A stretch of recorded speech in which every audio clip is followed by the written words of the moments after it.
Sejarah Gunung Wayang. Gunung Wayang merupakan salah satu gunung yang cukup populer yang berada di daerah Bandung Selatan, Jawa Barat.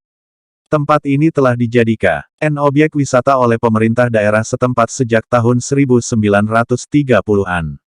Tempat ini sangat digemari kaum wisatawan karena kesejukan alamnya. Kadangkala sepanjang hari area wisata ini diselimuti kabut tebal hingga menambah kesejukan alamnya. Bagi Anda yang menyukai traveling, tidak ada salahnya untuk mengunjungi objek wisata Gunung Wayang ini. Gunung Wayang memiliki ketinggian 2.241 meter di atas permukaan laut. Posisi gunung ini diapit oleh dua gunung dan satu perbukitan yaitu Gunung Papandayan yang berada di sebelah timur dan Gunung Malabar di sisi selatan serta perbukitan Arjasari di sebelah barat. Gunung Wayang memiliki beberapa puncak gunung dan jajaran perbukitan. Pada bagian lereng kaki Gunung Wayang terdapat 7 mata air yang mengaliri Setu Cisanti sebagai hulu dari Sungai Citarum yang merupakan sungai terpanjang yang ada di Pulau Jawa. Ada 2 jalur pendakian menuju puncak Gunung Wayang, yaitu jalur Ciparai yang melalui Desa Pacet dan jalur Pengalengan. Dari kedua jalur tersebut, jalur Ciparai merupakan yang terdekat untuk mencapai puncak Gunung Wayang, sehingga para pendaki lebih memilih jalur tersebut untuk melakukan pendakian. Adapun kisah legenda tentang Gunung Wayang sangatlah menarik untuk disimak. Gunung Wayang berasal dari kata Wa dan Hyang yang berarti hawa kelembutan tempat para dewa yang bermakna surga para dewa yang penuh keindahan dan kelembutan. Pada salah satu puncak Gunung Wayang, arkeolog menemukan beberapa situs peninggalan berupa patung yang terbuat dari batu cadas serta beberapa makam dan juga beberapa situs yang berupa guci yang bermahkotak.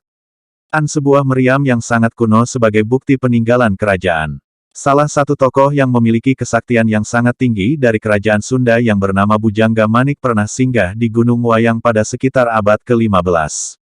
Hal ini diketahui dari sebuah peninggalan berupa tulisan yang ditulis sendiri oleh Bujangga Manik pada sehelai daun lontar. Tulisan tersebut berbunyi, "Sacunduk ka Gunung Sembung, eta huluna Citarum. Diinya aing ditapa, sambian ngerenan palai, tehering puja nyanghara, puja nyapa pugu-pugu, tetering nanjeurkeun lingga, sadari aing tiinya, lempang aing ngidul ngetan, mentasing di Cimarijung. Mentasing di Cicarencang, mentas aing di Cisanti, sananjak ka Gunung Wayang." Cerita rakyat tentang Gunung Wayang telah juga populer terutama di kalangan masyarakat setempat. Konon cerita tersebut berawal ketika seorang pangeran yang bernama Pangeran Jagalawang yang merupakan keturunan ratu sering melakukan meditasi dalam kesunyian di puncak Gunung Wayang. Pangeran Jagalawang memiliki seorang putri yang sangat cantik yang bernama Putri Langkaratnaningrum yang telah memiliki kekasih yang menjadi calon suaminya yaitu Gagak Taruna. Pemuda ini juga rajin melakukan meditasi pada tiap malamnya di mana kesehariannya dia juga adalah seorang petani. Maka pada musim panen yang akan datang pemuda Gagak Taruna berencana menikahi kekasih pujaan hatinya Putri Langkaratnaningrum. Pada suatu ketika di saat Gagak Taruna sedang melakukan kebiasaan meditasinya, datanglah seorang wanita yang sangat cantik. Dalam keterkejutannya, Gagak Taruna jatuh cinta ada wanita cantik yang ada di hadapannya. Akan tetapi, wanita cantik tersebut tiba-tiba menghilang dan masuk ke dalam mata air. Gagak Taruna menyadari bahwa yang dilihatnya adalah sebuah godaan, oleh karenanya Gagak Taruna memutuskan untuk segera menyudahi meditasinya dan segera pulang. Tetapi hati dan perasaannya terus memikirkan wanita cantik tersebut. Sesungguhnya wanita cantik yang tiba-tiba menghilang itu adalah wujud bayangan dari Nyi Kantri Manik, yaitu seorang gadis yang sangat cantik yang meninggal dunia akibat sang pujaan hati tidak mau menepati janji untuk menikahinya.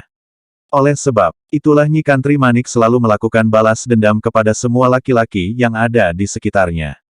Gagak Taruna yang telah mempersiapkan diri, segera melangsungkan pernikahannya dengan kekasih puja Anya Putri Langkaningrum ketika musim panen tiba. Kirap dan iring-iringan pengantin berjalan menuju puncak Gunung Wayang untuk pelaksanaan pernikahan. Ketika iring-iringan telah sampai di hulu Citarum, Gagak Taruna segera melakukan ritual nadran yaitu menebarkan bunga rampe, melati dan cempaka di atas mata air hulu Citarum. Pengawal dan iring-iringan lainnya diperintahkan oleh Gagak Taruna untuk segera melanjutkan perjalanan.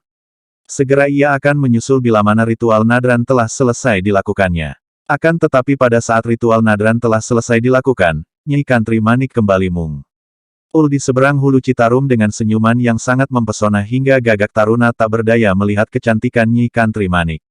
Gagak Taruna berusaha menghampiri Nyi Kantri Manik dengan berjal. Di dalam air yang tanpa disadari akhirnya Gagak Taruna tenggelam.